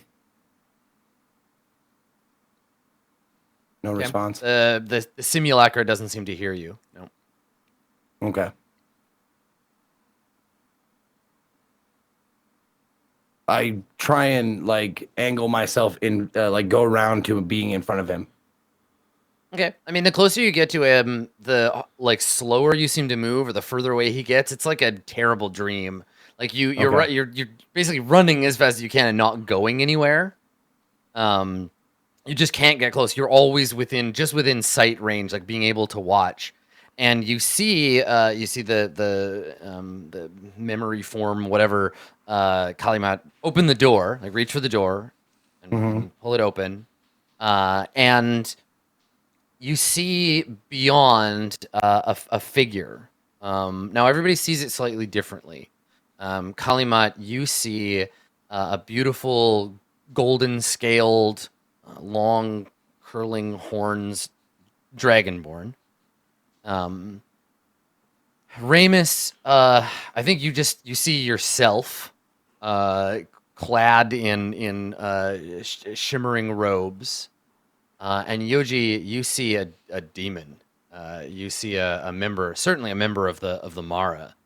You see a creature with horrible black eyes, a mouth that glows like an ember, and it's just like dripping with blood. And all three of you see this figure moving, overlaid towards Kalimat, who starts to, not Kalimat, but the image of Kalimat, who starts to try to turn away, and the creature grabs him and pulls him pulls Kalimat to the prison, and puts. And it's hard to describe when you're both the same thing. No, I'm just imagining and- Ramus, like what's he seeing? Yes. Like Ramus Yeah. Kalimat to him. Yeah. And he pulls him in and draws out an object, and the object is the same for all of you. You all see this thing. It's a little golden beetle, a little shimmering golden beetle, and the thing, this multifarious entity, puts the beetle in Kalimat's mouth. And Kalimat is struggling. Kalimat's trying to get away. He's like pulling it against his hand. He's making like choking noises, and he claps his hand over his mouth, and he like pushes him to the floor until Kalimat can't breathe, and we see Kalimat swallow hard, and his eyes roll back in his head, and he starts to like seize, like his legs and arms are twitching, and he falls down, and the thing stands, like it lifts itself up while Kalimat is like flailing around on the floor, looks at you, the two of you, just for a moment, the demon with his glowing black eyes, or this like ominous, like better than you could ever be version of yourself, Ramus, notices you just for a moment, and then flickers, and it's a very familiar looking flicker. It's the same like flickering shadow form we saw when the Utrix's servant was killed. That thing that cut his throat. Yoji, you just see like some devil magic as the thing like flickers and then disappears. Right. I think like the camera comes back to me and I'm like bow drawn with arrow fully knocked back, like ready to fire, but then he disappears. But I'm still like in that stance. Yeah. Why would Do you you- aim like, do you- that do you- at me? Yeah, I was gonna say, do you fire the arrow and then we see it like skip off the wall, or you just like get ready and then it disappears before you have a chance? I like get ready, but disappear. Okay. What do you say, Ramus? You would just shoot me that fast? What? What did you not? What did you saw yourself there? It was beautiful. It was like me, but perfect in every way, but with like strange powers. I start to like lower the boat. That's not what I saw. I didn't see you there, Ramus. I saw something else, but I'm not going to talk about it. And Kalimat, are you just staring at yourself like having a seizure on the floor? Yeah, I'm like just like Tharn, I guess. Like would be a good term. Just surprise and fear, and I'm just stone still, just breathing, eyes wide. And then I turn to Ramus and Yoji. Is that thing still inside me? What do you mean this actually? What did you see? I saw a great dragon born. And he put something inside me. You didn't see him jam that thing into my mouth and make me eat it? God damn it, Dan. Yeah. Does Ramus Yoji- actually just start laughing? The wording of that was just great. Yeah, no, it's perfect. Like, and that's exactly what Ramus would do, right? We have this moment where Yoji and Kalimat are like Yoji's like, "Are you possessed by a demon?" And Kalimat's like, "What just happened to me?" But in the background, Ramus is just trying so hard not to giggle at this moment. It's perfect. Yeah. It's top Ramus. Yeah, I think that's actually happening. So we don't linger on Ramus in the background. We just see him. Yeah. Yoji, how do you respond? Kalimat is obviously like concerned. So what? Yeah, what do you say? Wait, what did we just see, Kalimat? Is this something that happened already? Because I didn't see you. I didn't see a dragon. I didn't see Ramus. I saw one of them with a capital T, which is not good. One of what? I'm not going to say I'm not going to say the word. I think that means we all saw what we wanted to see. I saw what I wanted. I wanted to meet another of my kind. Whatever you saw, something that you wanted, Ramus saw himself. No surprise there. But we all saw whatever it was.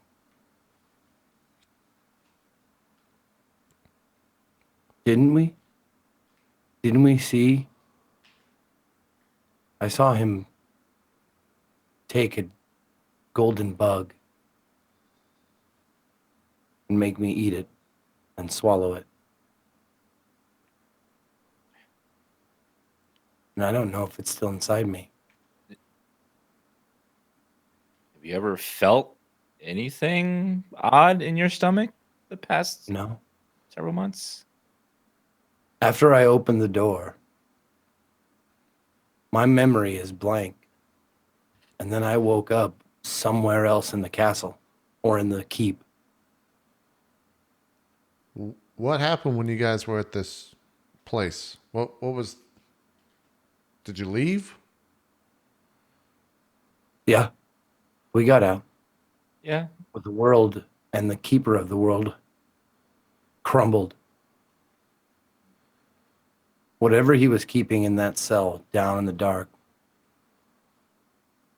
destroyed the world of a wizard and is possibly destroying the city of Brass. And I let it out. And so while this has been raising in the ambient sound as Kalimat is speaking, the sounds of a fire burning. You can hear the crackling of flame. You can hear screams of terror.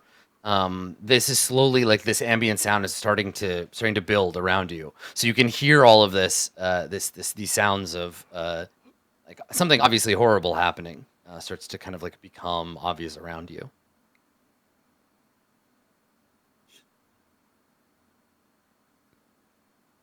Nope. So this is what deep down you wanted to know most is what happened when you blacked out. Maybe. Maybe what I want to know deep down is if I actually caused all this death and mayhem. If opening that door, I put all the dead on my conscience and on my soul. Maybe that's what I really wanted to know. Well, let's keep going. You hear that? Let's go find out what that is. So when you're like, let's keep going, beyond the door that's now open that this thing stepped out of, leads out into a scene of destruction. Right, we see ash floating through the air. There's the bright orange and red of fire flickering. We can see buildings on fire, and there's like blood on the floor that seems to be seeping in from this like street scene beyond. Well, after you. Yeah, I walk with purpose, not fast, but just definitely want to keep seeing where this vision takes us. Okay. Yeah. So Are we still we're still in the wizard's domain, or this the scenes? No. changed? So the hall ends at this door, but beyond the door is like the outside, and it's a scene of like war and chaos, right?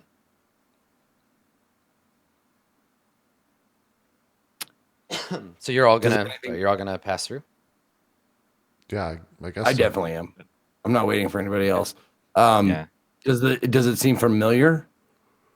Yeah, I mean, as you walk out, we get the shot from the group of you walking out into the street from maybe inside of like any random building. It doesn't matter. It's just an open door out into the city of Brass. We can see the mount of the city in the background. The sky is dark, choked with smoke and drifting ash. But above you, through it, we see this enormous golden ziggurat, and it is just hanging in space. And from it, there is a swarming cloud of these golden locusts. They're like pouring out, spilling out in the streets. We see a group of people run by. Someone falls, and they are impaled on a beam of light. You are seeing. It's clear now the city as it is initially being attacked. This is the arrival of the Farang, and the city is in chaos. There are soldiers, members of the Aharisa, fighting in the street and being like slain to a man by the arrival of these Farang. There are priests and wizards casting their spells in an attempt to stop them. I think we see a wizard draw some components from his pouch and begin to conjure a fireball, which strikes one of these Farang armor suits. There's a big cloud of fire, and it fades, and the Farang is unscathed. It steps out of the smoke, raises a hand, and a beam of light fires from its hand and kills the wizard who is trying to stop it. And yeah, and you can see all of this moving around you. Obviously, no one notices you, but this is a thing that you see. Is anything You've stepped out into the scene. is anything like reacting to us, or are we just No. okay? Yeah. How No far? one seems to. Nothing seems to notice you. How far are we from like a thing, like a person or a creature or something that would be like interactable? I mean, there's people all over the place. So, Okay, I yeah. just want I mean, to. it's a scene of some chaos. Yeah. I just want to try to like grab a person to see if I'm like ethereal or. Yeah. So you reach out and like there's a group of merchants like trying to run a merchant and his family trying to run by, and you reach out and your hand just goes right through them and leaves behind some of that smoke that you saw from the hallway. So and it like passes through. Okay, I like shout back to the others. This isn't real. None of this make. Why are we here, Calimont? What is this? Are you trying to see if you are the cause for all this ruin? We're watching a memory. The only way to get it over with is through it. So come with me. Witness the lengths of my stupidity and the destruction that it has caused. All right, And I man. start just jogging. Okay, I like do a spin around. Are you headed in any particular direction, or do you just like move out into the scene? I'm moving to like the loudest, most warlike. I'm gonna go like right in the middle Right, of just it. go right to the epicenter. Okay. Yep, All right, absolutely. sure. Okay. And Yoji and Ramus, you're gonna follow. Yeah, I spin and it just kind of to myself, I'm like, well, maybe we're not gonna have to have that talk at all. We'll just live through all this shit. I just kind of follow after Kalima. And I mean, Yoji, you were in the like the deeper like Undercity when all this was happening. But you remember hearing about the beginning of this, right? There were earthquakes and all of the sort of chaos above definitely affected Is at a the distance, right? the sky's normal, right? It's not dark. Yeah, I mean it's choked with like ash and stuff. But yes, this is bright. a few weeks before. Yeah, a few weeks before the sun. Okay. If I wasn't already, I definitely like pull out my mask and put it on. It's Yeah, not. I'm not a fan of this. It's too bright. And then I Right. walk to Cali or run to Cali. Okay. So the group of you head out into the smoke. We crossfade from that to a scene elsewhere, somewhere where it's not quite so on fire, and we see Berg and we see Emperor Faye and we see little brother, and you are in a like a chamber of meditation. So there's a room, the sort of hexagon shaped room, and there's a pool of water in the center, and we see a sort of draconic shape of water kind of drifting in the middle of this room over the pool, and Emperor Faye and Bird, the two of you are both sitting on, or like kneeling, I guess, in front of this pond, and going through a prayer. Emperor Faye has taught you this prayer in heaven, and is like walking you through it. And so the two of you, there's like a clap, and then you say a few words, and then bow a couple of times, and this whole thing with a level of like nervous, kind of worried, but also like proud excitement. We see in the back, we see a little brother, this elderly god spirit with the strangely elongated head and the long robes. And so when you finish, you finish the intonation of the prayer, the two of you sit up, and the Draco form, the shape, like returns to the pool. Emperor Faye turns to you, Berg, and says, "Good, much better than last time. I think you are learning. I know that the nuances are complicated, but I'm very proud of the progress you have made these past months. How do you feel about your time here in heaven now, Berg?" How long has passed? So for you, Berg, Yeah, like for Berg's. it's been like you sort of lose track of the days, but it's been like 8 or 9 months. Jeez. Yeah, of like monastery living. They have taught you, it's you wake up early and you carry water and you polish the floor, and you like it's basically you're just doing, the first few months were just chores essentially, and then the next few months were like practicing your reading skills and like learning those things. Like by now you can put celestial on your character sheet. You've been taught the language of heaven by your friends. But yeah, it's been that wax on wax off game for you, right? And like the last month or so, you've started to learn the first steps of like some of Emperor Faye's like celestial martial arts. But they haven't told you like why you're here, except that this is what you must do. This is what must be done. And so the time has sort of passed for you, like unurgently. You find yourself not wanting to be anywhere else. That hasn't really like come up for you. You've just been so busy, like working and sweating and doing the thing. So yeah, so he asks you, he says, Okay. and how do you feel about your time here in heaven? I feel good about it. It has been a rich experience for me. And he and he nods, and he says, good. You must have imagined that we would have a task for you, that our bringing you here was not simply charity. I think it is time we made clear that task. He Yes, stands. I He stands up. did wonder. Yeah, he stands up and he says, "Return to your chambers. Get dressed and meet us in the feasting hall. We will make clear all our intentions for you." And he bows to you, and then he turns and he walks back. And we catch, and it's up to you if you catch this, same as usual, but we catch a look between Faye and little brother. Little brother looks concerned, and Faye gives him a look like, now is the time. It's all right. Like he needs to know. So you're dismissed from you at this point. You are well familiar with. You've never been allowed to leave because it's unsafe and because you're a bit of a secret. You haven't been allowed to leave this little like monastery that they've set up to train you in. But you're familiar with its halls.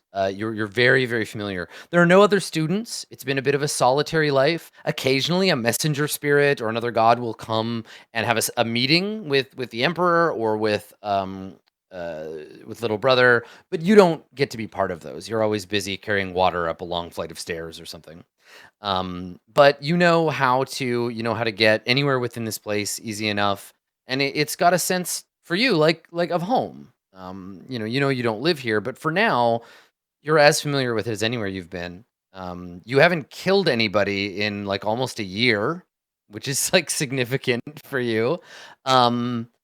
And you haven't raged either. You haven't felt that like burning rage like come up from within you That's strange. in that whole time. Yeah, is that something that would have occurred to you? Have you ever questioned it, or is it just simply like, wait a second, like I haven't felt I that? think it's not necessarily something that he's consciously aware of. It's just, Mhm.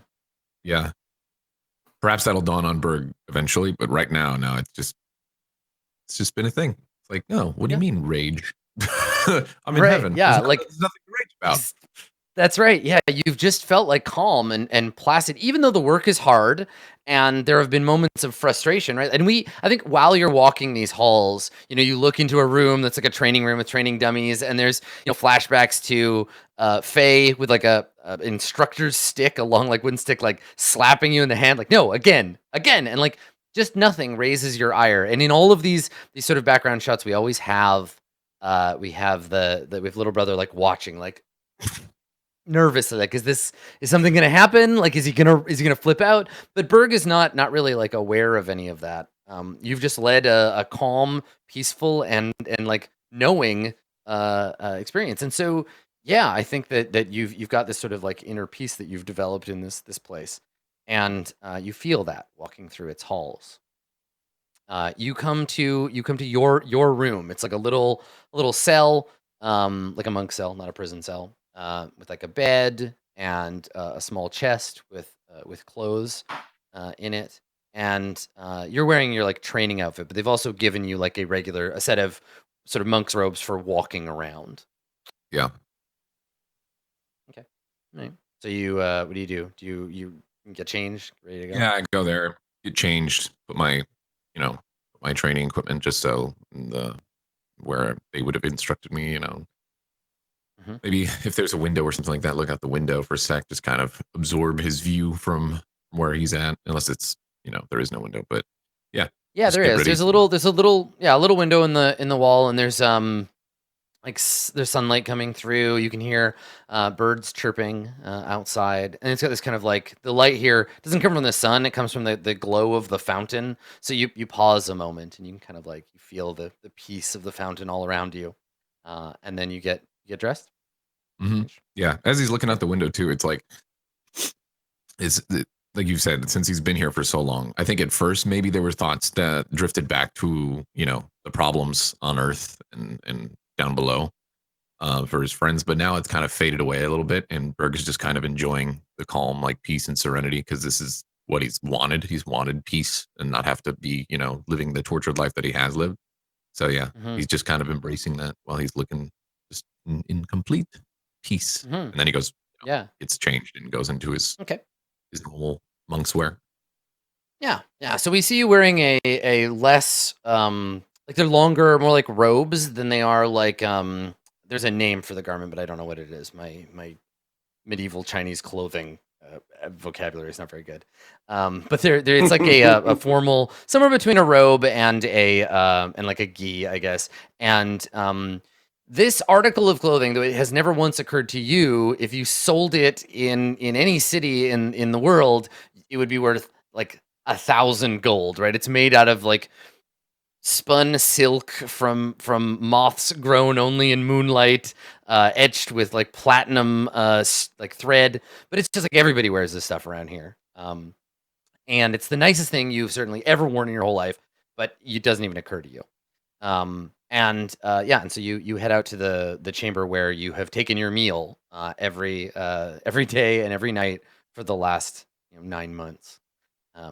And in this chamber, you see your familiar companions. You see Emperor Fei, and he is dressed in his kind of like dress uniform now. You see the Mandarin attire of the of little brother, and he's got his like he's always carrying around like an abacus with him. And so you see the two of them, and they're talking when you walk in, and maybe they don't notice you at first, but they seem less peaceful than you feel. They're like not arguing, but they're like having a bit of a heated discussion. Okay. Berg walks up and just like, Hello. Everything okay? And the Emperor, he nods, and he says, "Please, Berg, sit down. It is time we told you why you are here."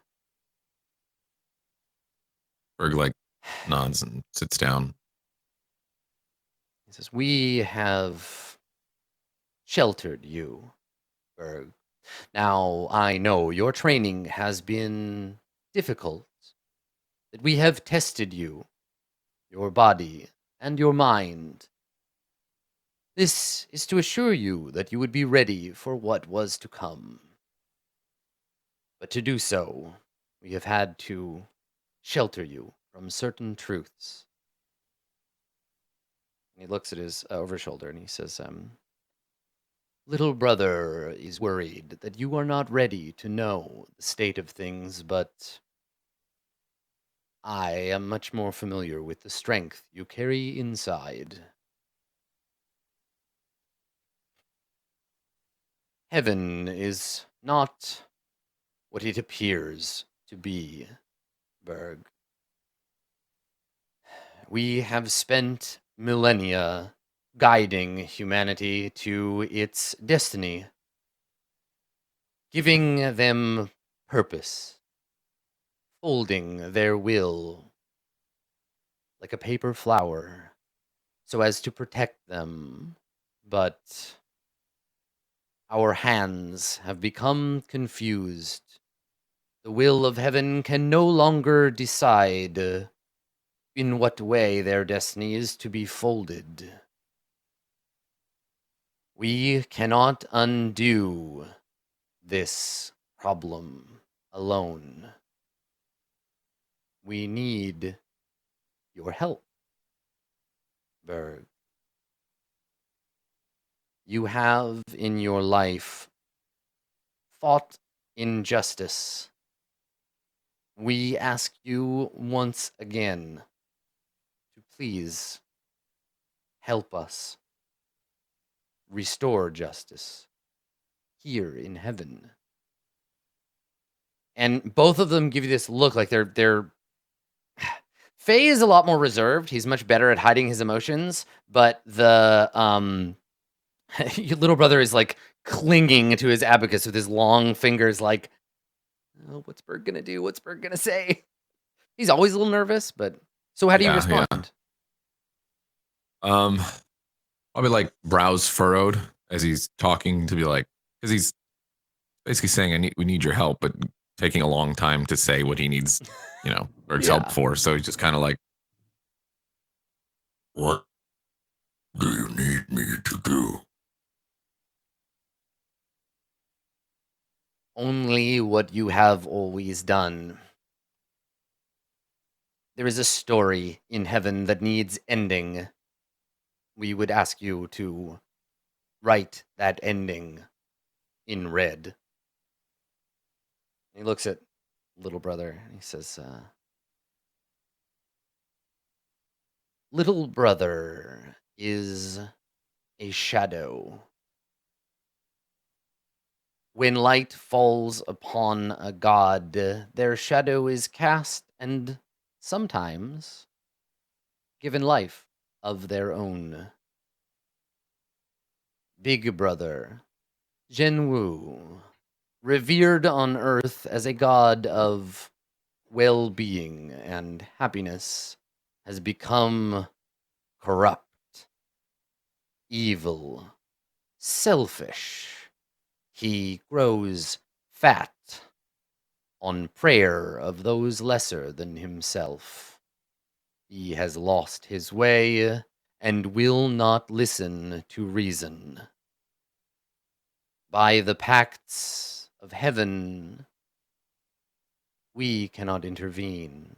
But you, Berg, have not sworn such an oath.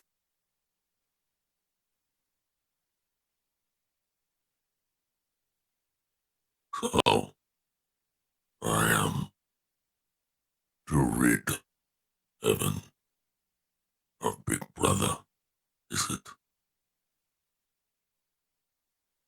Yes, Zhenwu has become unstable. Do not worry.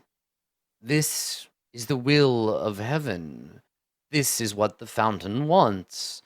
It simply has no servants through which to act, which is why we have been preparing you to meet with Zhenwu and, in your way, convince him to return to the fountain.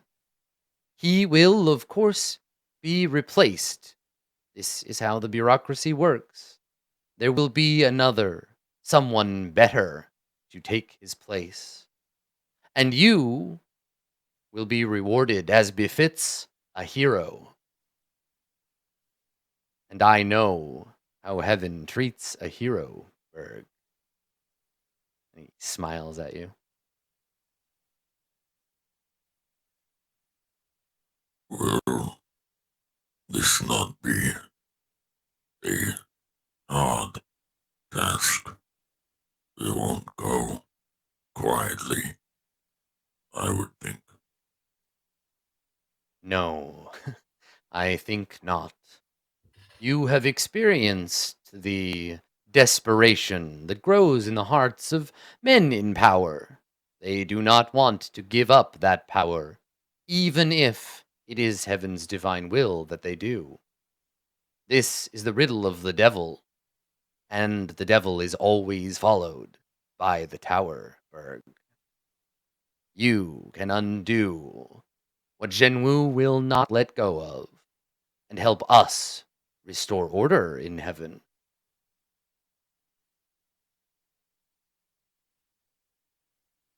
Hmm. If it must be done, I will do it, or try. And yeah, little brother like smiles and like claps his dry hands together. Faye nods sternly, but you have the impression of like a proud father where he's like, "Yes, boy, you're doing the right thing." And he nods to you and he says, "I am so glad that you have seen the destiny that heaven has before you. There will be some training still, but when you are ready, you will go before Zhenwu and end his corruption for all of us. And then your reward. What is it your heart desires most, Berg?"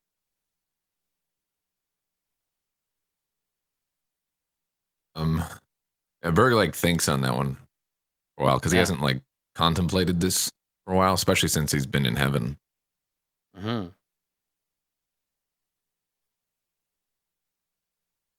Yeah, and like Like, heaven thinks has for a had this while. effect. Heaven has had this effect on you. Um, where you just feel like going with the flow. Like you remember when Kalimat was like kind of sarcastically like, I'll just do whatever the tarot says and I'll just follow my destiny because heaven doesn't really want to give me a choice. But you actually believe that. You've just felt like whatever you're doing is the right thing. And maybe you don't want anything. Maybe you go looking for some deep desire and you're like, you have a hard time finding it.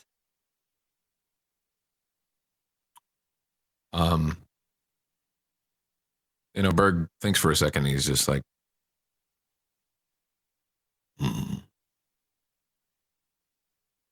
When I was below, I was always treated as lesser than, always pain, always looked down on. Fighting forward. For a time, I enjoyed the fight. It fueled me and my rage.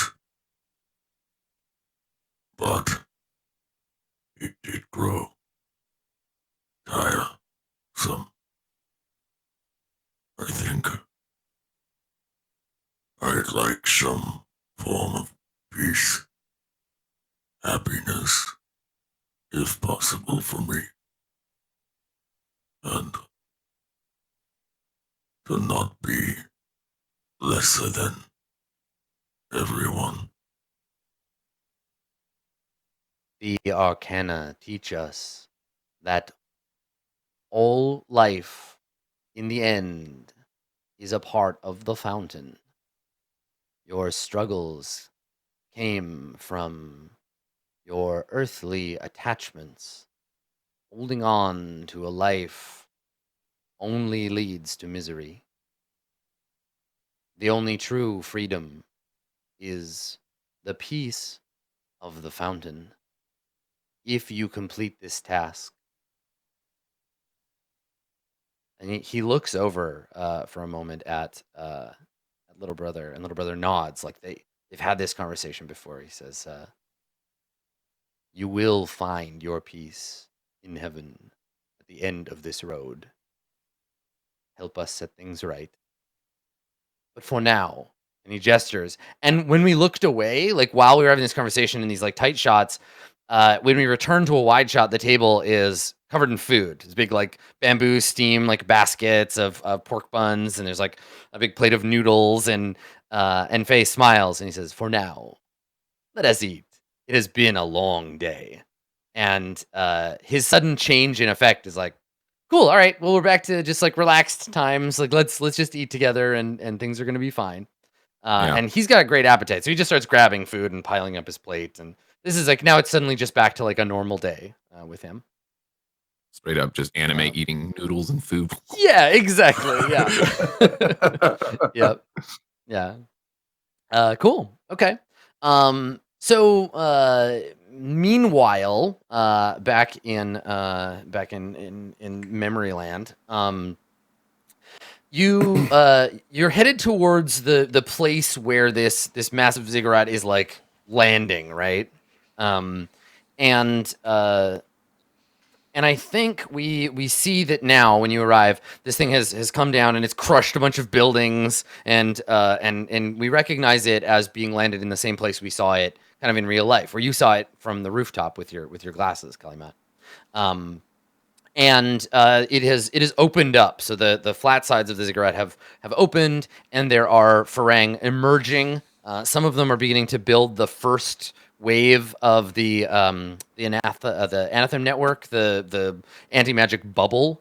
So you're in the slums essentially of the city, and there are burning corpses laying strewn about. But they've driven people back enough that the ziggurat could like settle in.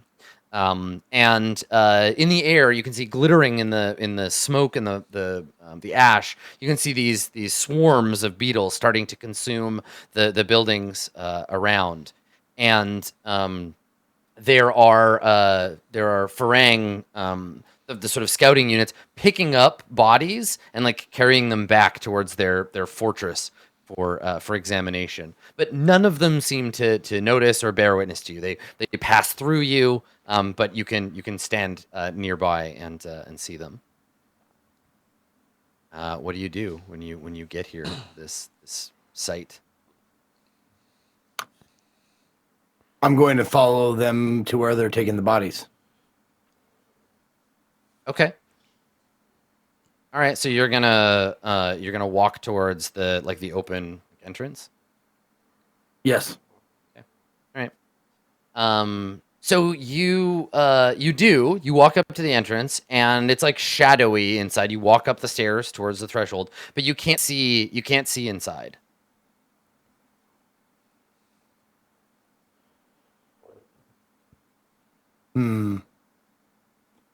I call out to Ramus. Ramus, I need a light. Please. I don't think that's the problem. Do you think the memory is being blocked? Or it's not Evan even a can't- memory. I've never seen this. I think we're seeing what the devil has seen. It can't see inside the ziggurat, so it doesn't know what's in there. Please, can you try? Very well, here you go. I give him the light spell. Okay. Yeah. So holding up the light to this darkness changes nothing. It doesn't penetrate into the dark. Maybe we need to go inside.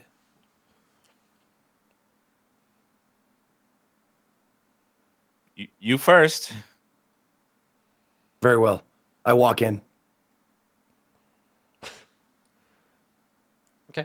All right. So you step through, and inside the ziggurat is a decently well lit scene, but I don't know if maybe you're too like tense for it to be embarrassing. But it's you're in a yurt, a big like enormous skin like tent, and there's pillows all around.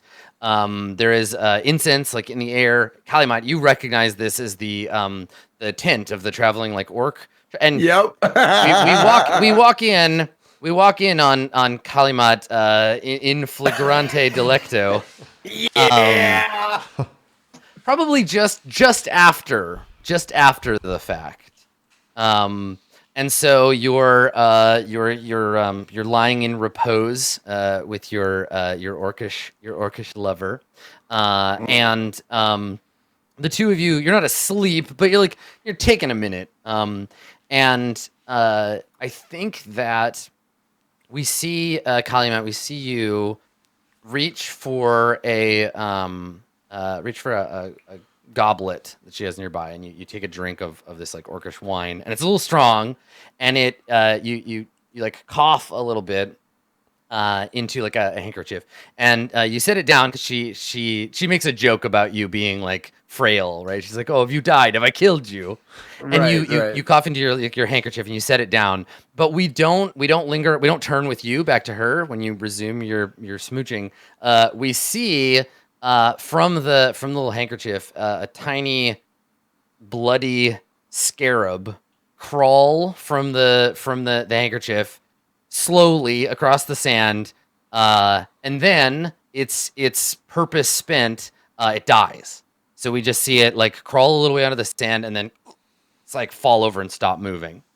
And so you're just standing here, watching yourself engage in round 2 with this orc, but you now have you now have sight on something that you didn't notice in the moment.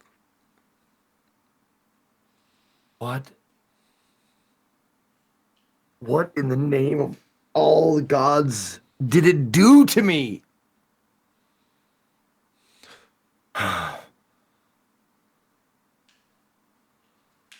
There's nothing for it. We're moving on. I don't mean to linger.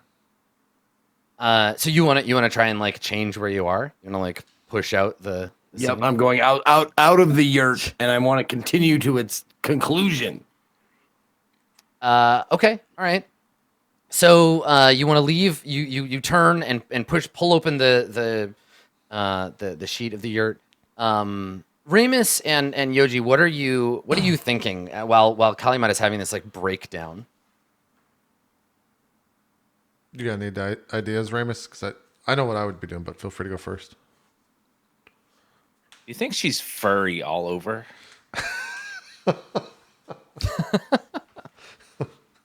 I think that even before that, I'm like wandering around outside in the like still in the cityscape, and I'm just. I stopped dead. Oh, sorry. No, I'm just looking around, and then I turn to Kali and say something like, "So you did? Oh, okay. We're going inside the ziggurat now." And I like follow you in, and I think I walk in to see you just kind of like distraught, staring at the. Are you staring at the beetle? What are you doing? I stopped dead in my tracks before I leave the yurt, because like it suddenly like hit me, like what's going on, Okay, so then I think or Dan, what might have happened. I think And I Ramus turned to says that, Ramus. and then I'm talking to him, and then you say whatever you say. Yep. I turn to Ramus and I say, I think I know what my purpose was. What the creature inside the oubliette wanted from me. He wanted me to spread his seed. It seems that may be the case. The orc from the caravan, the one I laid with, she may be carrying the spawn of something The creature. pure evil.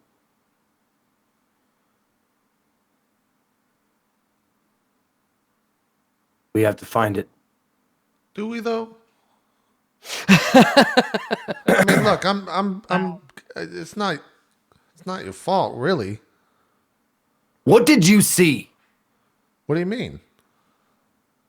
The image of me. Ramus saw himself. I saw a dragonborn. What did you see? I told you I'm not going to say the name, but I saw one of them. You know One the of name, them. the name that we're not supposed to say out loud. Ramus yelled at me for saying it the first time. A demon, a dark one.